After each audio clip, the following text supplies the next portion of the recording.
बढ़ेंगे आगे। आज यूपी में प्रवेश करेगी राहुल गांधी की भारत जोड़ो यात्रा। तो लोनी बॉर्डर से यूपी की यात्रा शुरू करेंगे राहुल गांधी।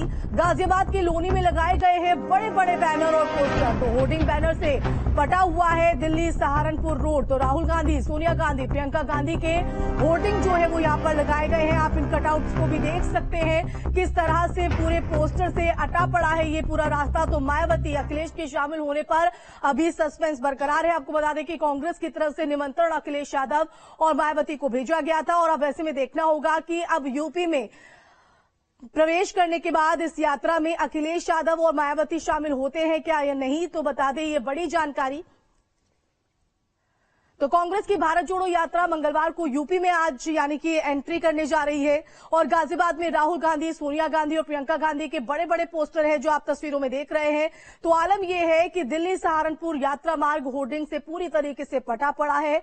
बता दें कि यात्रा लोनी बॉर्डर से शुरू होकर बागपत बॉर्डर तक पहुंचेगी और 4 जनवरी से बागपत में यात्रा शुरू होगी। तो गाजियाबाद पुलिस ने दिल्ली सहारनपुर हाईवे रोड पर जो है डायवर्जन रूट जो है वो कर दिया है।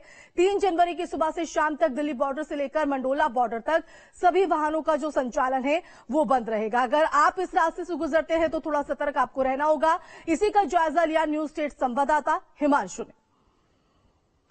राहुल गांधी की भारत जोड़ो यात्रा कल एक बार फिर से आरंभ होने जा रही है और लोनी के 0 पॉइंट पर इस वक्त हम मौजूद हैं।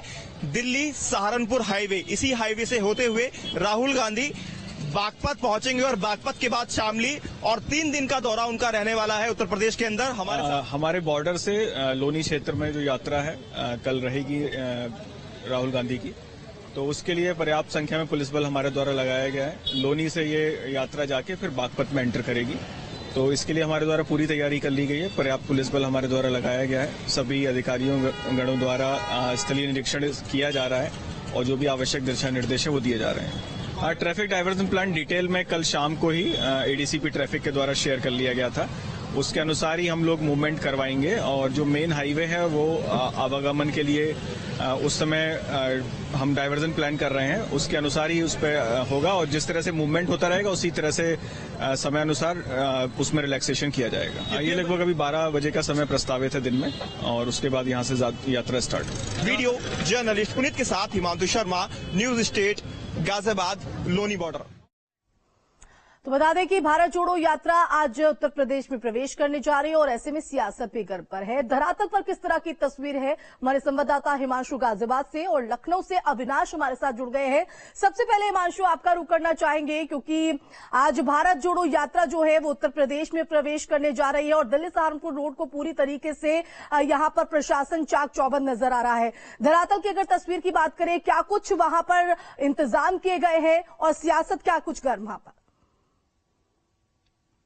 राहुल गांधी ने दक्षिण भारत से अपनी यात्रा की शुरुआत की थी और उसके बाद उत्तर भारत होते हुए 1 हफ्ते का उन्होंने विराम दिया था और आज एक बार फिर से जो भारत जोड़ो यात्रा है जिसको राहुल गांधी लेकर चले हैं वो दिल्ली से शुरू होगी सुबह 10 बजे और गाजियाबाद लोनी बॉर्डर जिस पॉइंट पर इस वक्त हम मौजूद हैं ये लोनी 0 पॉइंट कहलाता है। यहाँ पर 12 बजे उसका आगमन होगा और उससे पहले जो कार्यकर्ता है, जो कांग्रेसी कार्यकर्ता है वो यहाँ पर पहुंच चुके हैं। सुबह सर्दी पड़ रही है, उसके बावजूद भी आप देख सकते हैं लगातार जो लोग हैं वो यहाँ पहुंचना शुरू हो गए थे। देर रात से ही बड़ी संख्या में जो लोग हैं उत्तर प्रदेश के अलग अलग जिलों से यहाँ पर पहुंचे हैं और जो पूरा रास्ता है ये बैनर पोस्टर से पूरी तरह से पटा हुआ है। अपने वीजी से कहूंगा चारों तरफ की तस्वीरें आपको दिखा दें। आप देख सकते हैं हर तरफ राहुल गांधी, प्रियंका गांधी और जो नेता है कांग्रेस के, उनके यहाँ पर बैनर पोस्टर लगे हुए हैं। कार्यकर्ता जो यहाँ सुबह से ठंड में मौजूद हैं उनसे हम बात करते हैं और जानते हैं क्या कुछ उनका कहना है। कहाँ से आप आए हैं? सीतापुर से आए हैं। कब आ गए थे आप?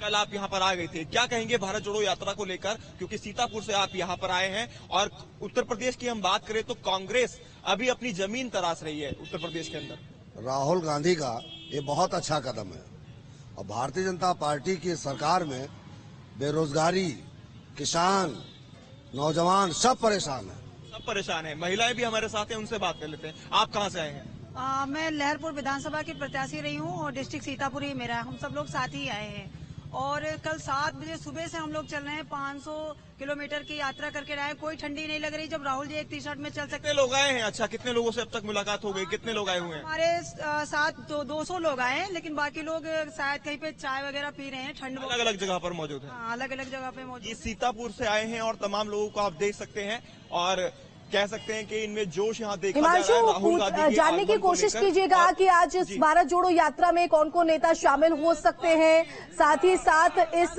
यात्रा के जरिए क्या संदेश देने की और क्या जो जैसे जैसे वक्त बढ़ेगा 200 से संख्या और बढ़ते हुए नजर आएगी कार्यकर्ताओं की। देखिए, ये सिर्फ सीतापुर से लोग जो आए हैं उनकी संख्या है 200। अगर ओवरऑल बात करें, जो अभी हमें बताया गया है गाजियाबाद पुलिस प्रशासन की तरफ से, तकरीबन 50,000 की संख्या यहाँ पर लोगों के जुटने की उम्मीद है, जो अलग अलग पॉइंट पर होंगे। आप देखेंगे यहाँ पर नारेबाजी ये करते हुए नजर आ रहे हैं। तो सीतापुर से ये लोग हैं, क्योंकि 10 बजे से ये जो रूट है पूरी तरह से बंद कर दिया जाएगा। जो दिल्ली सहारनपुर हाईवे है, इस पर जो आम गाड़ियां हैं उनको नहीं जाने दिया जाएगा और जो लोग हैं उनकी भीड़ यहाँ पर दिखने लगेगी, क्योंकि एक बड़ा तबका जो है वो राहुल गांधी के साथ दिल्ली से चलता हुआ आएगा। तो ये संख्या जो है तकरीबन 50,000 से ज्यादा की रहने वाली है और पुलिस फोर्स को उसी हिसाब से डिप्लॉय भी किया गया है। डीसीपी देहात इरज रजा से जब हमने बात की थी तो उनका भी यही कहना था। अलग अलग पॉइंट पर जो व्यवस्थाएं हैं की गई हैं, जहां पर कांग्रेसी जो कार्यकर्ता हैं और जो लोग हैं उनको रोका गया है। एक जगह ज्यादा दिक्कतें ना हो उसको ध्यान में रखा गया है। जिस तरह से आप देख सकते हैं, बस में भरकर अब इनको आगे ले जाया जा रहा है। जो अगला पॉइंट होगा वहां पर इनको रोका जाएगा और इसी तरह से पुलिस का डिप्लॉयमेंट है। 10 बजे तक के लिए ये रोड जो सड़क आप देख रहे हैं दिल्ली सहारनपुर हाईवे, ये ओपन है। इसके बाद इसको पूरी तरह से बंद कर दिया जाएगा। रूट प्लान और लोगों को किस तरह की हिदायतें, लोगों के लिए किस तरह से एडवाइजरी जारी की गई है, क्योंकि अभी तो संचालन जारी है। हिमांशु, ये जो ट्रैफिक एडवाइजरी के अनुसार अगर हम बात करें, जो कश्मीरी गेट से रास्ता सीधा आ रहा है, यानी कि 0 पॉइंट से लोनी बॉर्डर से गाजियाबाद वाला जो रास्ता जाता है, उसके आप फ्लाईओवर के ऊपर से जा सकते हैं। नीचे से अगर आप दिल्ली से सहारनपुर वाला रोड लेना चाहेंगे तो आप नहीं जा सकते हैं, वो पूरी तरह से बंद कर दिया गया है। आप अंदर से यानी कि गाजीपुर होते हुए आप दिल्ली जा सकते हैं या दिल्ली मेरठ एक्सप्रेसवे का आप इस्तेमाल कर सकते हैं। और अगर आप इधर से यानी कि लोनी से आप जाते हैं तो लोनी अंदर चिरोड़ी जो रास्ता है, चिरोड़ी मार्ग, उसका इस्तेमाल आप करेंगे। ईस्टर्न पेरिफेरल का आप इस्तेमाल कर सकते हैं। लेकिन सुबह 10 से शाम 6 बजे तक के लिए जो दिल्ली सहारनपुर हाईवे है, इसको पूरी तरह से बंद कर दिया गया है। यानी जितने भी लिंक रोड करते हैं इस रास्ते को, उनको बंद कर दिया गया है। पुलिस फोर्स भी जगह जगह डिप्लॉय है। आप देख सकते हैं जो पुलिस के जवान हैं वो इसी तरह से हर एक पॉइंट पर, हर 100 मीटर पर तैनाती, यानी पूरी तरीके से तैयारी यहाँ पर है। हिमांशु, आप बने रहिए हमारे साथ और अविनाश, आपका भी रुख करेंगे, आप भी बने रहिए हमारे साथ। तो भारत जोड़ो यात्रा की आज एंट्री यहाँ पर होने जा रही है और उससे पहले देखिए किस तरह से प्रशासन चाक चौबंद नजर आ रहा है। इस बीच एक और बड़ी खबर से आपको रूबरू करा दे। कांग्रेस की भारत जोड़ो यात्रा आज शाम गाजियाबाद से बागपत में दाखिल होगी और कांग्रेस की भारत जोड़ो यात्रा में राहुल गांधी के साथ प्रियंका गांधी भी शामिल होंगी। तो बागपत में मवी कला गांव में फार्म हाउस को बुक किया गया है, जिसमें कार्यकर्ताओं के साथ राहुल गांधी भी विश्राम करेंगे। भारत जोड़ो यात्रा यहां एक दिन के लिए रुकेगी, जिसके बाद 4 जनवरी की शाम को राहुल गांधी इस यात्रा को लेकर शामली की तरफ अपना पड़ाव रखेंगे। तो यात्रा को लेकर सुरक्षा व्यवस्था कड़ी कर दी गई है। गाजियाबाद में किस तरह की यहां पर सुरक्षा चाक चौबंद है, वो भी हमने आपको तस्वीरों के जरिए दिखाया था। तमाम किसान संगठन हमारे साथ हैं। राकेश टिकैत जी से बात है, उनका भी पूरा समर्थन है। सभी स्वागत के लोग सड़कों पर उतर रहे हैं। हमारा किसान संगठनों से, पंचायत से, सभी लोगों से बातचीत हुई है, सामाजिक संगठनों से बातचीत हुई है। सभी यात्रा के समर्थन में ज्यादा किसानों का सवाल है। सभी लोग जानते हैं कि भूमि अधिग्रहण बिल लाके जो लड़ाई राहुल जी ने किसानों की लड़ी, वो संस्थानिक रूप से कोई भी दल अभी तक नहीं लड़ पाया है। तो किसान तो मेरे साथ हैं ही, राहुल जी के पहले भी थे, आगे भी रहेंगे।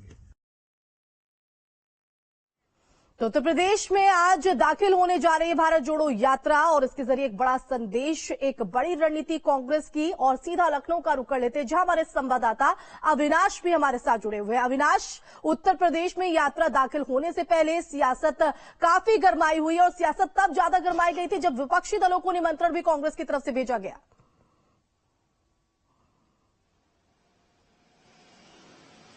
बिल्कुल, देखिए इस यात्रा के जरिए कहीं ना कहीं कांग्रेस अपनी खोई जमीन तलाशने में जुटी हुई है। हालांकि इस यात्रा को लेकर जो बड़ी विपक्षी पार्टियां हैं उत्तर प्रदेश की, उन सभी पार्टियों को न्योता भेजा गया था। समाजवादी पार्टी के साथ अगर बहुजन समाज पार्टी की बात करें, सुभाषपा की बात करें या जो दूसरी छोटी पार्टियां हैं उनको भी न्योता भेजा गया था। लेकिन अगर हम बड़े नेताओं की बात करें तो कल ही अखिलेश यादव और बसपा सुप्रीमो मायावती ने इस यात्रा में शामिल होने से मना कर दिया। हाँ, इतना जरूर है कि उन्होंने राहुल गांधी को शुभकामनाएं जरूर भेजी है और उसके जरिए एक पॉलिटिकल मैसेज देने की कोशिश की गई है बहुजन समाज पार्टी और समाजवादी पार्टी की तरफ से। हालांकि देखिए, कांग्रेस की कोशिश यही थी कि 2024 चुनाव के मद्देनजर जो विपक्षी पार्टियां हैं उत्तर प्रदेश की, उन सभी पार्टियों को एक मंच पर लाया जाए, क्योंकि देखिए कांग्रेस के पास अपना जनाधार बहुत ज्यादा बचा नहीं है उत्तर प्रदेश में। ले देकर अगर हम बात करें तो पिछले विधानसभा चुनाव में सिर्फ 2 सीटों पर जीत पाई थी कांग्रेस पार्टी, और अगर हम पिछले लोकसभा चुनाव की बात करें तो अमेठी जैसा गढ़ कांग्रेस को गंवाना पड़ा था। तो अब कांग्रेस के पास खोने के लिए बहुत कुछ बचा नहीं है। 17 के चुनाव में कांग्रेस पार्टी ने समाजवादी पार्टी से भी हाथ मिलाकर वो भी एक्सपेरिमेंट करके देख लिया। तो अब कांग्रेस को उम्मीद थी कि इस यात्रा के जरिए जो विपक्षी एकता है उसको बल दिया जा सकता है, और उसी लिहाज से समाजवादी पार्टी और बहुजन समाज पार्टी को न्योता भेजा था। लेकिन दोनों ही पार्टियों ने राहुल गांधी को झटका दिया। हालांकि उन्होंने शुभकामनाएं भी दी कि आपकी यात्रा सफल हो। लेकिन देखने वाली बात यह होगी कि जिस कोशिश में अगर उत्तर प्रदेश की बात करें तो देखिए यूपी में इस यात्रा की जो दूरी है बहुत लंबा नहीं है, चूंकि गाजियाबाद से यात्रा शुरू होगी और शामली के बाद वो सीधे हरियाणा में चली जाएगी। यानी कि जो पश्चिमी यूपी का थोड़ा सा हिस्सा है उसको इस यात्रा के जरिए टच करने की कोशिश की गई है। लेकिन हाँ, इतना जरूर है कि इस यात्रा में प्रियंका गांधी, जो कि उत्तर प्रदेश की प्रभारी भी हैं, वो भी शामिल रहेंगी। और देखिए, इस यात्रा को सफल बनाने के लिए भले ही पश्चिमी यूपी में ये यात्रा कांग्रेस पार्टी निकाल रही है, लेकिन यात्रा को सफल बनाने के लिए प्रदेश के जो तमाम बड़े कांग्रेस के नेता थे उनको भी इस यात्रा में शामिल होने के लिए बुलाया गया है। और जो भी प्रांतीय अध्यक्ष हैं, बिल्कुल, और देखना होगा कि जो एजेंडे के साथ ये भारत जोड़ो यात्रा कांग्रेस की तरफ से निकाली जा रही है वो उसमें कितना कामयाब होते हैं। अविनाश और हिमांशु दोनों, आपका बहुत शुक्रिया तमाम जानकारी के लिए। खबरों में आगे बढ़ेंगे। अयोध्या में रामलला के मुख्य पुजारी सत्येंद्र दास ने राहुल गांधी को लिखा लेटर जो है वो वायरल हो रहा है, जिसमें सत्येंद्र दास ने उन्हें भारत